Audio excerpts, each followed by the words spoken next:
All right, team, how we doing? Coach Dana Cavalea here with you today on the Becoming a Champion show, where I sat down with CEO of supplement company Athletic Greens with Chris Ashenden.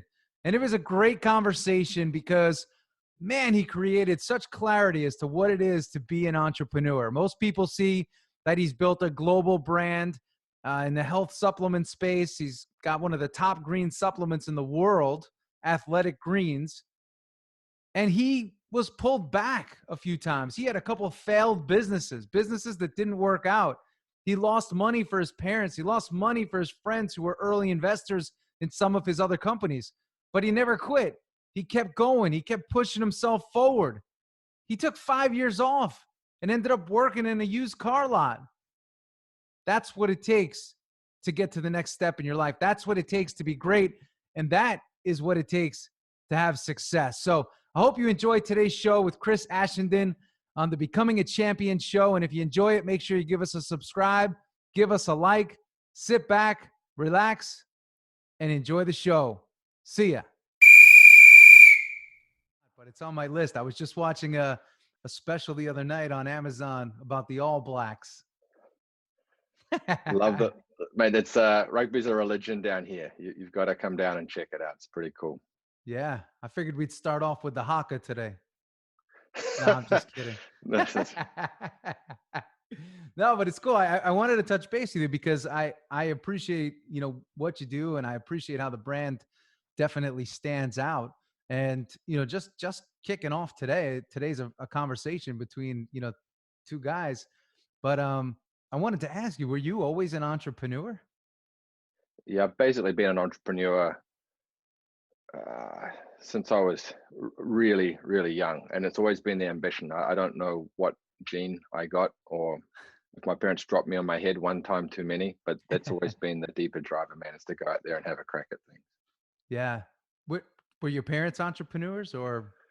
No, parents really smart, amazingly supportive. I hit the lottery with my parents. They're the most spectacularly supportive parents you could possibly imagine. They always pushed us to get after our dreams and gave us that permission to go try things and fail, which I think is so important. But my first entrepreneurial story, man, I was in a national park here called Abel Tasman National Park, which is a spectacular part of the South Island down here. And you can only get in by boat or by trekking. Wow. And we had a little campsite there. My little sister decided one day at the end of this 5-hour trek exit point to put up a little lemonade stand. And so I said I'd go down and help her out. And we were sitting there, and these trampers were coming down. They'd just been hiking for 4 or 5 hours. They were hot, they were sweaty, it's summer, and they'd basically pay 50 cents for this lemonade. And one guy said, "Oh man, I would wish this was a beer." And so I'm 9 years old, and I know my dad's got cold beer like a couple 100 meters away. So I said, "Interesting. Like, how much would you wish for a beer?" And the guy's like, looks at me with a high degree of he's like, "What?" And I said, "Mate, what? Talk to me." So anyway, we negotiated. I think he came at $4. I went back at $5. This is New Zealand dollars. And then went back and said to my dad, "Hey, there's a tramper here that wants to buy a beer." My dad just laughed his butt off and let me sell this guy a beer. And I ended up selling quite a few beers before I think my father quite wisely realized that probably shouldn't be a 9-year-old selling beers to backpackers. So that was the end of that venture, man. But yeah, I've always been an entrepreneur. So it's something in the blood. Just That's build awesome. something of value. Did he charge you for the beer? He did actually. He was very smart. He made me buy the beers, and I had to agree to a price with him, and then I was allowed to sell it. And then, because we're in this place you can only get to by boat or by walking, our groceries would be delivered by a boat. So I had, at the end of that day, I'd made, like, for a 9-year-old man, like a crazy amount of money.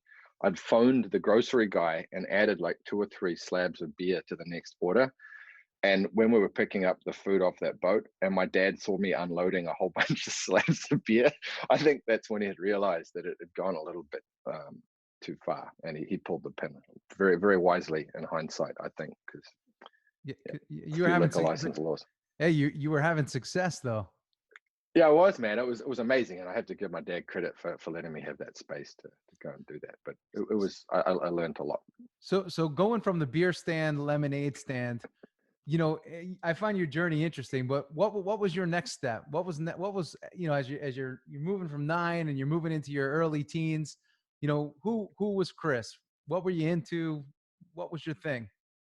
Right. So I became obsessed with sport. Initially, martial arts. A huge fan of Bruce Lee, and ended up spending a ton of time doing martial arts, doing fitness things. The New Zealand, the national sports, rugby. I came to rugby late, but that became another obsession. But I think because of the general health and fitness and sport obsession, my last year of high school, my sister, who was about 3 years older than me, she bought me a book called Optimum Sports Nutrition by a Mm. guy called Michael Colgan, and gave it to me at the beginning of that summer. And I read and reread this thing so many times that I should try to find actually a copy of. I've still got it somewhere. I had to rebind the spine of this book with Wow. masking tape multiple times. And I think that was when I really triggered this sort of desire for a high performance life, to get after my dreams, combined with nutrition. And I began to understand the importance of nutrition and high performance. And that kind of sent me into a path of, I started a sports science degree at Auckland University.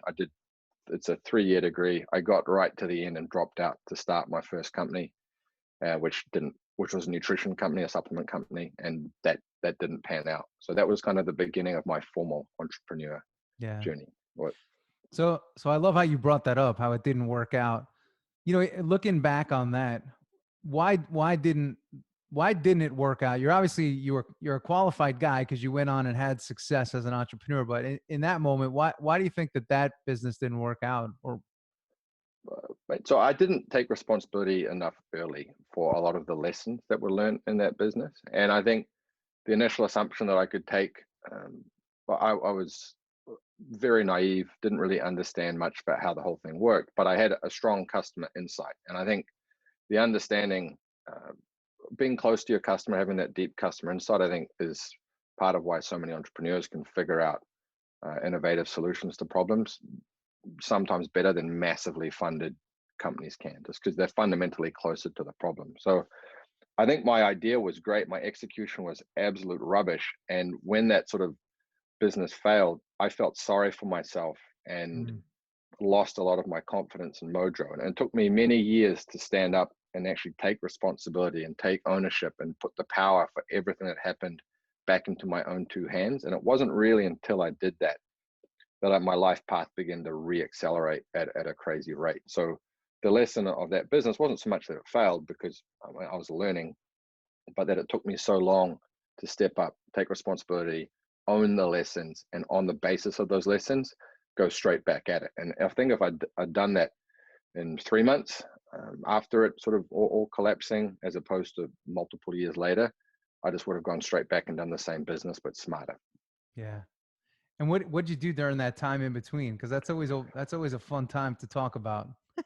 Mate, I had, it's a good question. I had every odd job you could possibly imagine. I worked in multiple sales roles. I worked in a couple of sort of physical labor roles. I had a lot of learnings in the sales roles. I got a job which was sort of basically almost like a commission only salesperson for a used car salesman company, selling used cars wholesale to used car dealers. So used car dealers aren't famous for being um, the always being the most enjoyable folks to speak to when it, because I mean some people consider it a shady business. Oh I didn't yeah. know at the time, but I was working for sort of a person with a reputation that wasn't particularly great. So I think when I sat down, my training was, here's a list of all the car dealers, start phoning. And I got to 58 various formats of FU before I got to someone actually speak to me on. And that was a good lesson in rejection and the power of just ultimately trying to solve someone's problem. But I had a lot of odd jobs, man. The selling ones, I learned a lot. And I ended up, actually, one of the guys I'd done martial arts with when I was younger, he'd been a policeman for many years. And so after a couple of years of bounce around odd jobs, and still, I didn't know I was feeling sorry for myself, but basically feeling sorry for myself. He said, look, man, instead of bounce around different jobs, you've got these debts to pay off from this first business. Why not do something that sort of see your CV or resume accretive? And he'd been a policeman for 27 years. And he actually recommended that I apply for and join the police. So I was a cop for just under 3 years, stationed in probably the busiest part of New Zealand, and I learned a lot there as well. But that was sort of the random segue, Dana, Yeah. that one. And so during that time, what I find is really special about you is that you actually didn't get down from all the rejection. So you went into this down, you had a failing business or a business that failed, and you're doing all these odd jobs, which could really knock the thunder out of people.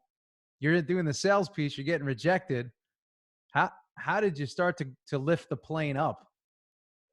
Well, so obviously, it's a good question. The I didn't get back into the entrepreneurial journey for a while. So I did these different odd jobs. And the police, I mean, I love my time in the police, man. I learned a lot about people, and I still have some great friends from that time. But it's not the most entrepreneurial dynamic, where people who are saying, why don't we do this? Why don't we do that? How can we do this better?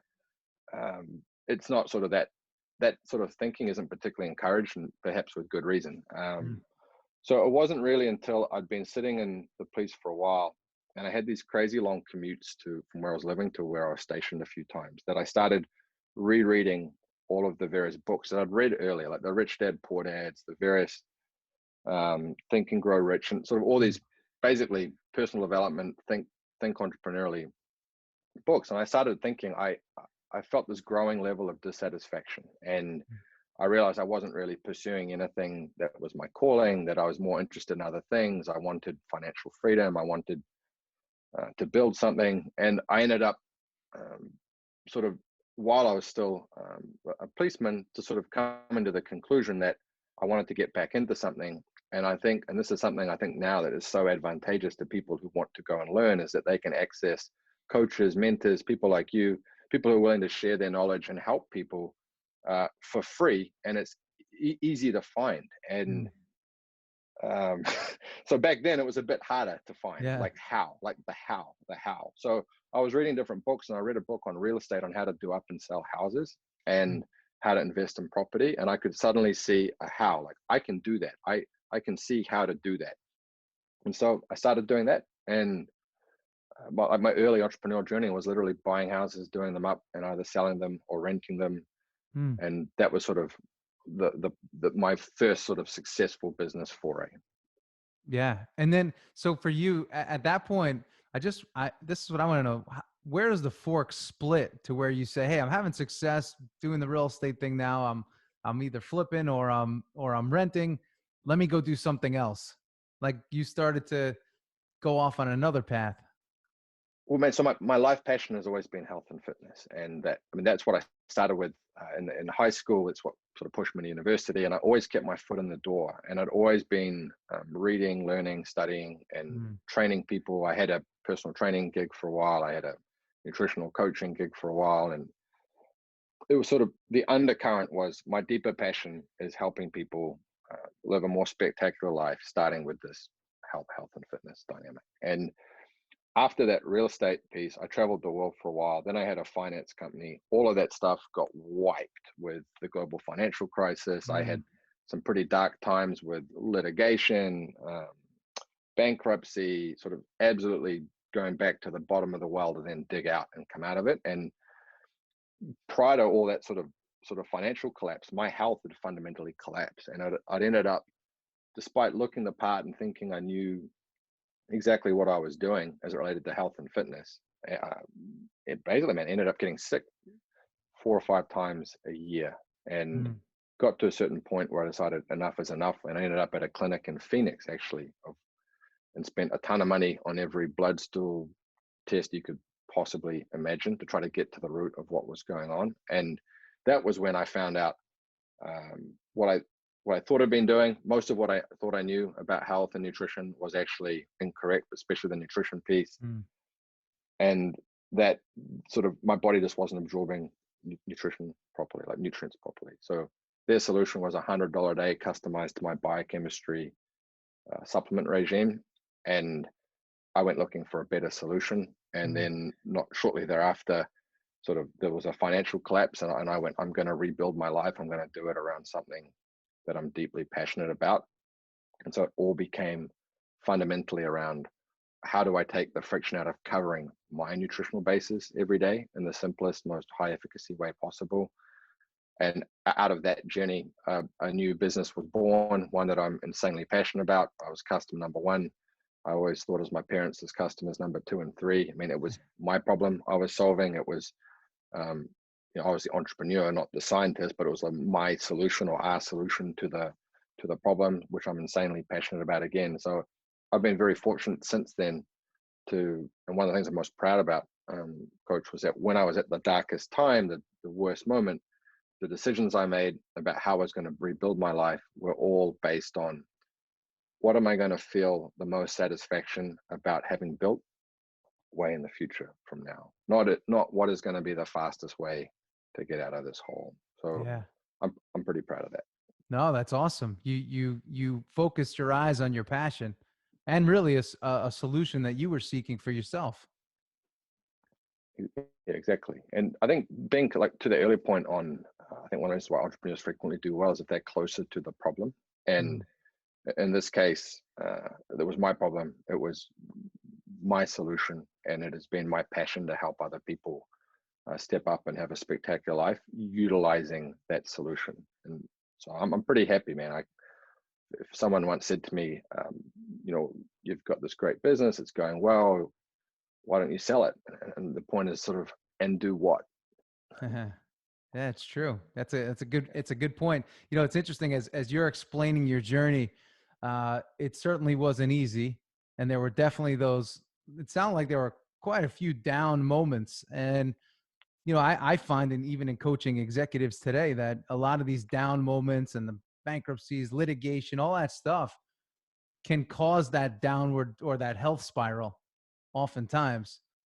So I'm wondering if you felt like that led you into a potential state of hazard. Absolutely. I was fortunate. So I had a sort of a big health challenge, which I got ahead of. Um, and athletic greens obviously was a massive part of that. Then there was sort of a financial and sort of life path kind of collapse. But my health had come back up to where it needed to be, I think, to be able to deal with that stress and downtime. And then in that downtime, it became far more psychological. So it was depression. I'll be honest, man. I was hitting the bottle for a little while. Yeah.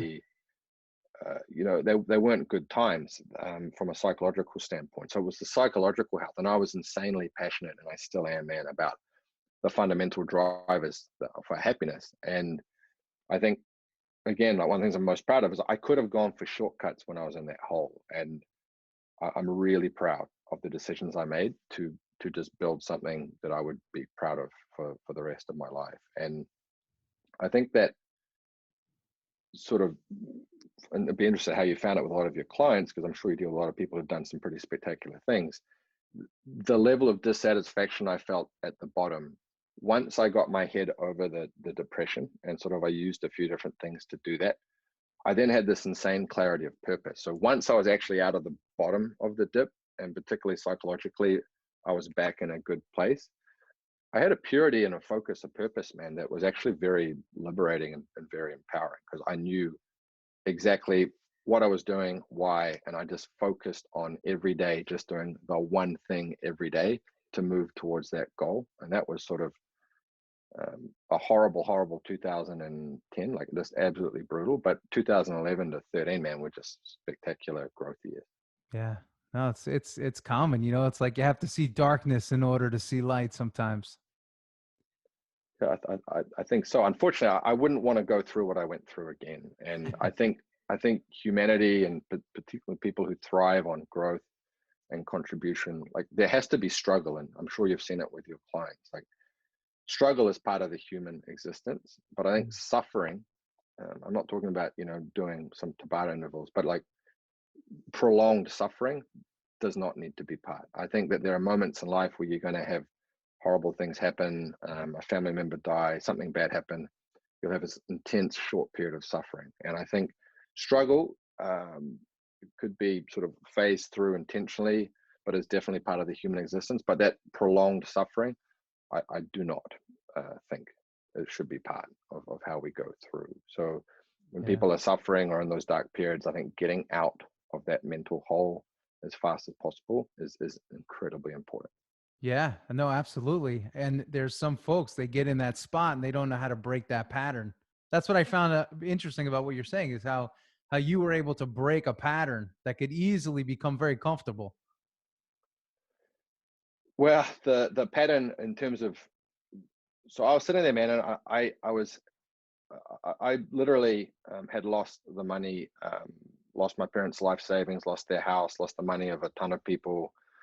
Was, I think at the worst, were about negative $5 million in debt from people I was determined to get their money back from them Mm. with a startup. So I sometimes find it amusing when people talk about how hard it is to start from zero. Like zero is like a walk in the park, man. um, but I think it wasn't until my brain made the jump. I mean, I felt sorry for myself and I was depressed, but I always knew no one's trying to kill me. No one's trying to eat me. My family's okay. My health's okay. And there are so many people who would just love to be in the position I'm in life. I mean, I'm very fortunate to have all of these things and the opportunity, and to be in the US, which, I mean, if you want to, like, I mean, the most spectacular country in the world to go forth and build something, just period. And I have a huge amount of gratitude. So I think even though I was in this mental dark time, I didn't get to the level of how, like, sorry for myself that I might have, because I had that gratitude. And I think that allowed me to just step up and out relatively quickly from the depression, and that then led me to just be able to just get to work. Yeah. And in terms of when you started to build Athletic Greens, you know, you had this whole history behind you. You know, you've lost some money from people that are close to you, and that makes you, that can make you feel, you know, not so good. And you know, when you started to build Athletic Greens, did that change how you started or how you went about building and growing the company from a debt standpoint or from a, you know, an investment standpoint? No, so I mean, when I first started, I mean, it is not easy to go forth and put this much into one product, and I needed capital to do that. And Mm. so I had a very early capital partner, and um, you know, it's not a huge amount of money compared to what you see some folks sort of going forth and doing, but inherently, um, you know, I had this vision. We had a lot of help from some very, very smart people on how to put this all together, and then had to figure out how to do that, and then had to figure out how to make it taste good and without compromising. And that took a lot of butting the head against the wall. And then we had to figure out how to basically fund the inventory runs. So when I did that, I basically just increased how much debt I ultimately ended up being in to get the whole thing off the ground. But I think that just thinking through, look, this is a beautiful, spectacular solution to a problem, which is how do you take the friction out of covering your nutritional bases every day and do it in the most simple way possible. And I made so many mistakes. I mean, everything from how I named the product. When I rocked up to the US, I thought, yeah, I'm going to sell this stuff. It's just going to be easy. You know, how hard can it be? I love talking to people. You love talking to people. You know, that's sort of the basis for selling, is I can solve your problem. I can listen to your problems and help you with a solution. And that's kind of Yeah. what selling really is.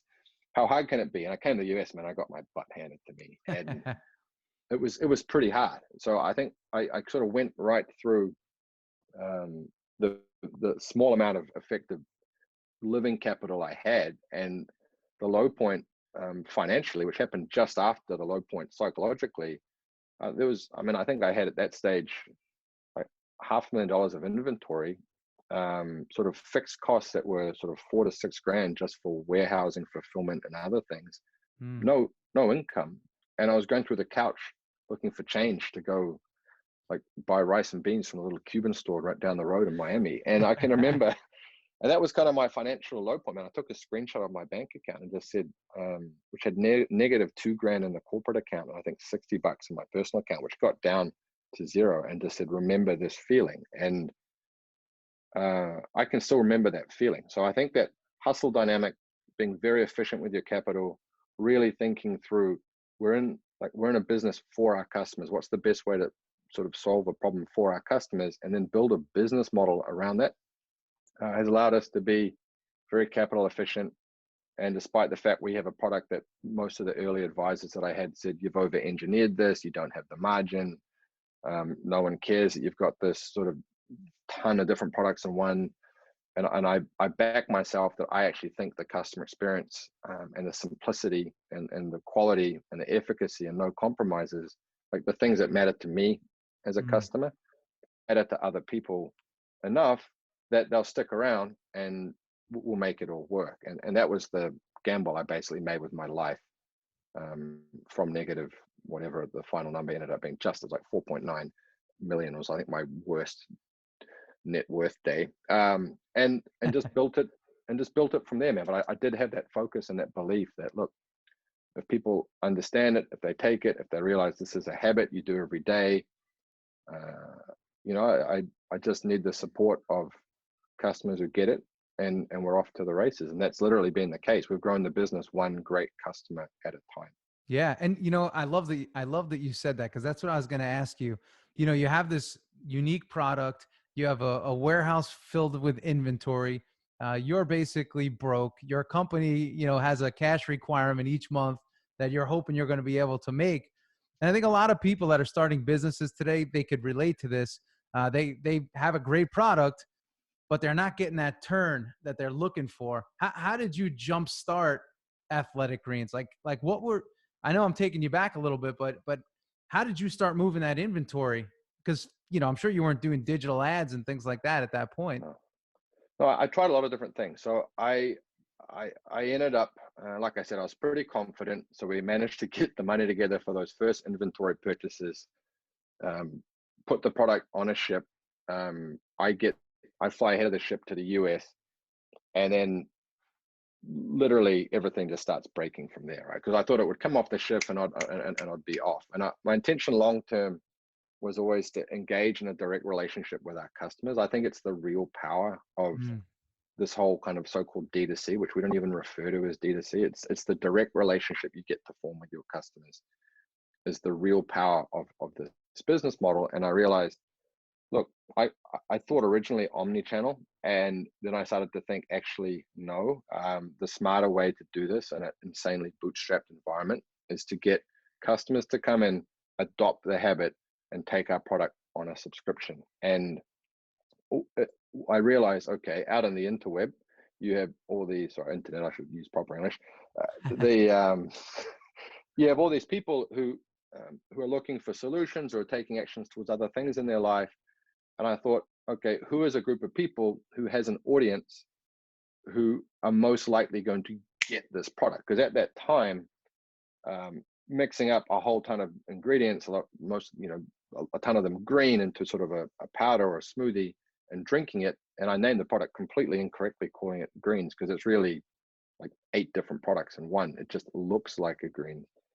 But that was not the common behavior. I mean, now every fitness bunny, to pretty much any athlete you follow anywhere, you're probably going to see them taking some format of natural product, and a lot of it might look something like this. So is there a behavior jump? So I thought, who are my early adopters who are most likely going to both get this and help me spread the gospel? And it was health and fitness professionals. It was trainers, nutritionists, naturopaths, people who are coaching people in weight loss and lifestyle dynamic. If their solution and what their business was some silver bullet crazy hack, I didn't want to deal with them. I wanted to deal with people who were deeply interested in providing value to their customers. And then I got our product in front of them, and I was fortunate to meet a ton of different people, including a guy who's at the Yankees now, actually, man, Eric Cressy, if you're familiar with who. Yeah, I know Eric.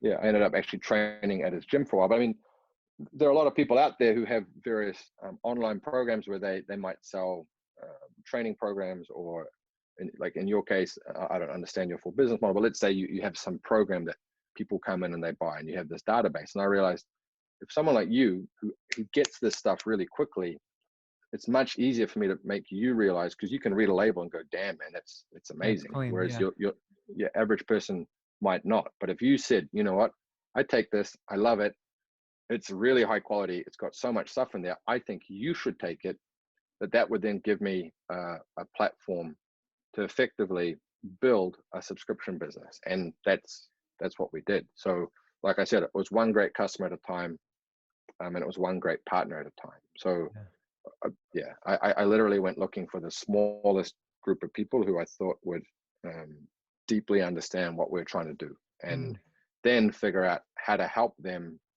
share the message in a way where we could both win. And that was my business model. Yeah, I love that. And how long did it take before the brand, really caught some velocity? Well, man, I mean, now I guess we've been very fortunate to have public support from some very influential people, and it took a long time before we kind of really. I mean, even now, I mean, we're a tiny brand by US standards. It's just we have very big ambitions. So Yeah. the I think the dynamic for us has been literally one great customer, one great partner, one great customer, one great partner, and just keep doing that. And you sort of have this slowly growing snowball effect. And I think the snowball is just still in its comparative infancy. And Mm. now, obviously, what we're keen to do is to see, okay, we're really good at speaking to high performance populations. Like, how do we take this and turn it into something even bigger and better? Yeah. Well, I love that approach because it also allows you to get more and more familiar with your brand, with your customers, and with your partners as you're growing in that way. So that's a unique way to grow. Everybody today, it seems like they just want to throw a lot of money at it and hope it pops right away. Yeah.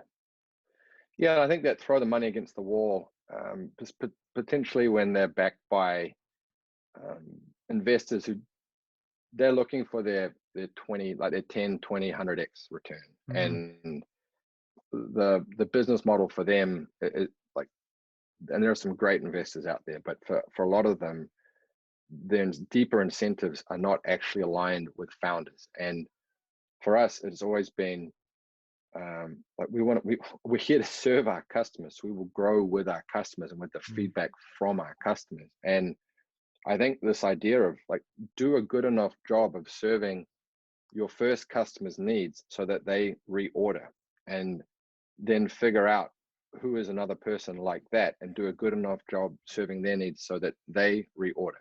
And then if you do a really good job, not only will they reorder, but they'll tell their friend. They'll say, Mm. hey, Dana, I take this product. Or in your case, like you man, you someone has so Yeah. much influence and you understand so much stuff about this that you look at it and go, this is pretty amazing. I recommend you take it. I mean, that recommendation is our business. That literally is the old fashioned word of mouth is our business. So we've just slowly grown off the power of those customer recommendations, and then learned to amplify a lot of that with, say, like you mentioned at the beginning, we follow you around Facebook, because once you come to visit us, maybe you didn't buy that first time, we want to remind you, hey man, you thought about this, Yeah. do you want to come back and finish what you started, and just put that in front of people. Yeah. I'm guessing one of the biggest challenges that you could have is getting people to make it a habit. Once it becomes a habit, then and you put a habit alongside the subscription, you start to really get a long-term customer. Well, that's right, man. And you're spot on in terms of how to think about that. And one of the hard parts is our customers are best served when they take this every day. I mean, this is fundamentally designed to be a daily habit that just sets you up. And it's just simple, easy, fast. It takes the friction out of covering your nutritional basis every day. And it just sets you up to go. Spectacular. And mate, I've been I guess you'd call it a essentialist sort of my whole life. I didn't really Mm. have the right term for it until I read Greg McCowan's book called Yeah. Essentialism, which have you read that book, Yeah. man? It's a good book. I love that book, and I realized that's me. I'm an essentialist, and I'm a life essentialist, I'm a health essentialist, and I'm absolutely a nutrition essentialist. So when people realize, I think, look, you can take half your cupboard and kind of throw everything away, like your supplement cupboard, if not your entire cupboard, and just take this, and it's a habit. You wake up 15, 20 minutes before your first meal, typically is how we recommend. If you're fasting, that just push it out until when that ends. If Mm. you'd like to get up and crush the gym and you want to take it that's when it ends. But you jump in, you have this habit, and you're done. And we have a lot of people, I think, who really love that feeling of waking up and having given themselves a one up on the day. So when people come for the right reason, like no silver bullet, I'm pretty adamant that no one comes expecting some silver bullet. Like I'm sure in your coaching as well, man. Yeah. It's kind of give the hard message. Like you actually have to put it in, but it is the daily habits done consistently. It is the workout done consistently. It is Yeah. the turn up and focus on the one thing today that's actually going to make the most difference, and do that consistently. And so it's those simple habits done consistently that compound up to a spectacular outcome. Yeah, that's my whole coaching philosophy right there. I love it. Really? And yeah, it is because everybody tries to do too much. And two things that I wanted to talk before we wrap up is you have one product. So that shows you, and you've been running at this one product for a lot of years, almost over a decade, which shows amazing discipline. Well, the discipline's hard, and thank you for saying that. The discipline is hard, and it's one product, but it is one solution to a problem, and it is the 53rd iteration. Now we're up to version 53, and the iterations over time, they move with science basically, and our understanding, and in terms of just making sure that in terms of the solution to this one problem, which is like, how do you take one thing every day to take the friction out of covering nutritional bases, and wham, is us. So I think that I'm willing to reinvent our own product every 3-6 months to make it better and keep innovating on it is something I'm also really proud of. And we have an amazing team that can do that. But the temptation is there, and I have succumbed to it slightly in the past when customers say, hey, could you please give us one of these? And we're like, sure, because we are world class at sourcing. So we sort of put it together. And then I realized, no, you have to focus. Because I mean, at its core, man, my sort of nutrition essentialist preaching sort of message is take your AG Ultimate Daily, 1 scoop first thing, get a high quality omega for that DHA and EPA. And on the days you're not getting enough sun, make sure you tick off that D3K2 and you're done. Yeah. And that's it. That's pretty much how I structure that approach. Yeah, so, I think it's great because I could see people, that are in business for 10 plus years, they could have 25 SKUs by now. And I remember years ago, I was talking to a buddy of mine, Kevin Plank from Under Armour, and he said he made one white t-shirt for 7 years. He said a lot of his early competitors, they fell off because they were trying to make shirts, sweatshirts, pants, and sneakers, and he did the one thing. And that's what you remind me of. Well, thank you, man. That's pretty. I might bring down the real estate on that comparison to Kevin Plank, but I mean, he's an amazing guy. But look, man, I think the focus is on our customer. So how do we best serve our customer? And it is like let's make it as simple and easy as possible, and that requires reinvestment, man. Like we have had to reinvest so much into always building the best solution to this problem that I like to solve, and I'm pretty passionate about it, man. I don't want to have a big plug for what we've built, but I think one of the things I'm proud of that despite the temptations and occasionally having my eyes pulled to one side, that we've stayed focused on that mission and just gotten better and better at it. So thank you for calling out. No, it's because I know how hard it is. I mean, I meet a lot of, even myself at times, you want to do all these different things, but you have to go back to what your core is. What's the core? And, it looks for you, it's like, this bag is your core. Everything builds around that. Correct. But you haven't expanded way outside of that. So your identity is still, that green powder is the magic powder.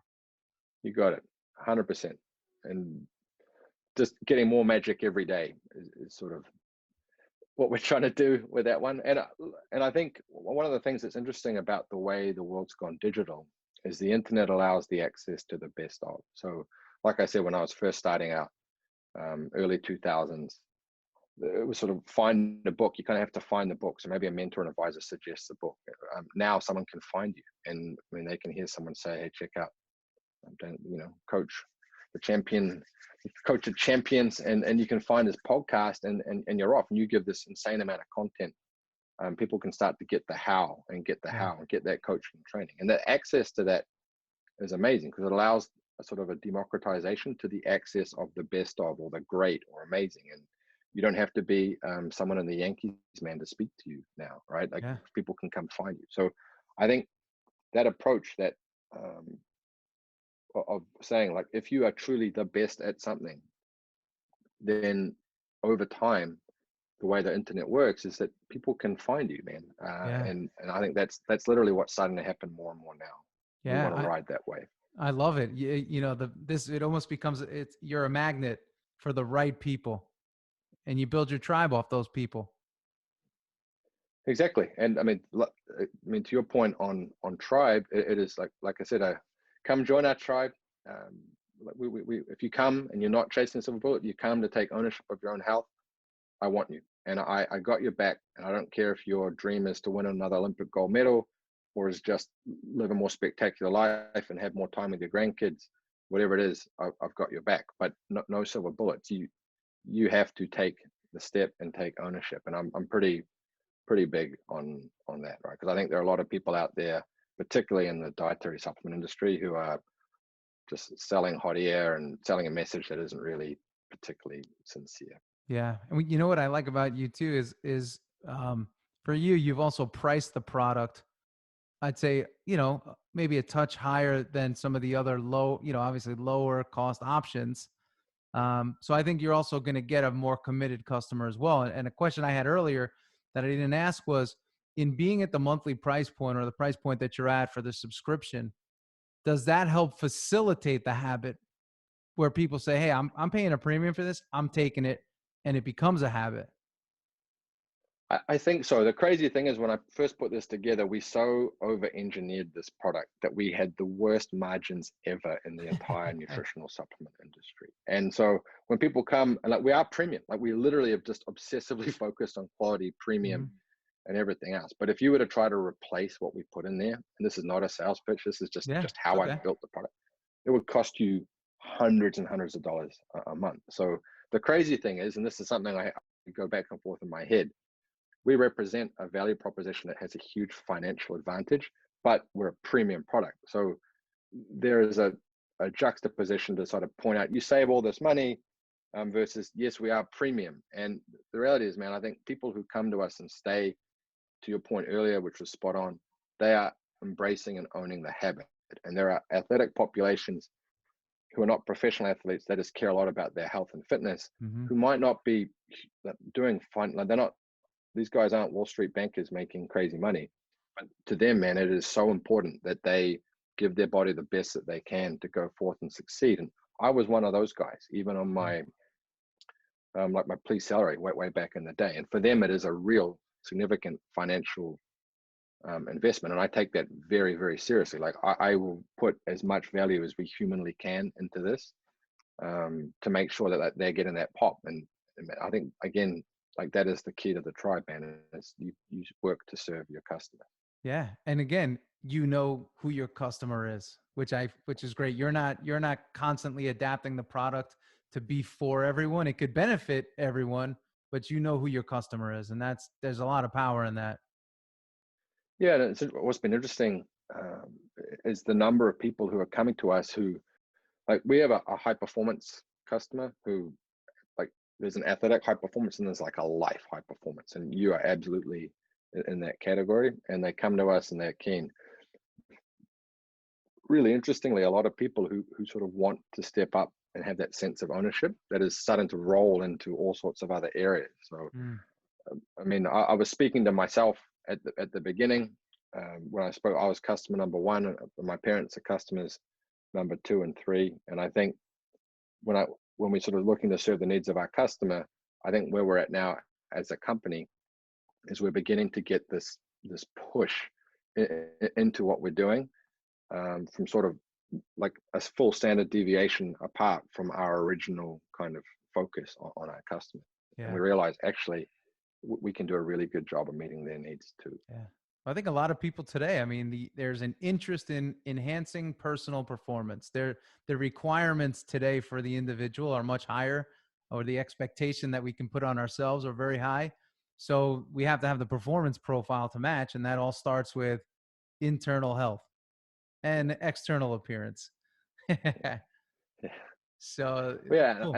yeah, I think exactly. I think that focus on health and appearance, and look, I think the the days when I don't think there's anyone out there who doesn't realize now how important nutrition is to your health, and it's it's not something you have to beat over people's heads. And I think most people know and want to eat better and do a better job nutritionally. Some of them don't know how. Mm.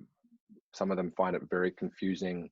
There's so many messages out there, and I think that embrace of I want to do something better for my health. I want to take ownership. Plus, the whole world is there's so much complexity. There's so much stuff out of there. Can I please have a simple solution? So Yeah. we're doing well by being that simple Yeah. sort of. Yeah. You've done the thinking and the engineering for the individual, which is great. So no, it's awesome. Chris, I have one last question for you. Just I know you got a lot going on, but I call this the Becoming a Champion show. I feel like we're all on a journey to become our champion selves. What does the word champion mean to you? I love that. I love that articulation of we're on a journey to become our champion selves. I think a champion is someone who has embraced being on that journey, and to that journey to them means that they are living their life and taking action towards what they say is important. And I think I have this saying, right? I think the world would be a much better place if people took themselves a lot less seriously, but their dreams way more seriously. And I think that what I love to see in people, man, is someone is making that investment towards what they say is important, even if it means they're going through, hopefully not a dark time, like a hard time to get there. And I think a champion is someone who's doing that and loving it. Yeah. Well, I told you guys it was going to be a great episode, and I hope you took a lot of value from this episode with Chris. He was open. He was honest. He's got a great accent, and he really shared with us what it takes to be an entrepreneur. And you can't quit. You can't quit in life just because you have some early failures. Most importantly, you could never quit on yourself. And that's what so many do. They don't just fail at the business, but they quit on themselves, and then they never start again. Or they say, hey, you know what? I did that. I tried that. It didn't work out. So I'm never going to do it again. And that's really the failure in business, is not trying again, because there's going to be products that you launch. There's going to be things that you do, businesses that you start that fail, but there's going to be businesses that you start in the future that succeed if in fact you keep on going. So that's the lesson. Entrepreneurship is a game of endurance. It's an endurance sport. You have to keep running. But what I love about Chris is he followed his passion. He followed his joy. He took a personal situation and created a business out of it. You can do the same. Bring the energy, bring the fire, bring the passion to everything that you do, and great success is ahead for you. And I don't just say that, but if you work the process and you're passionate and you have a product that you know will help solve the problems that other people have, man, you are going to do great. So I hope you enjoyed today's show. Again, if you did, give us a like, give us a subscribe, share with your friends, help us build our team of champions. And I hope to see you next week on the Becoming a Champion show. This is Coach Dana Cavalea, and I'll see you later. See ya.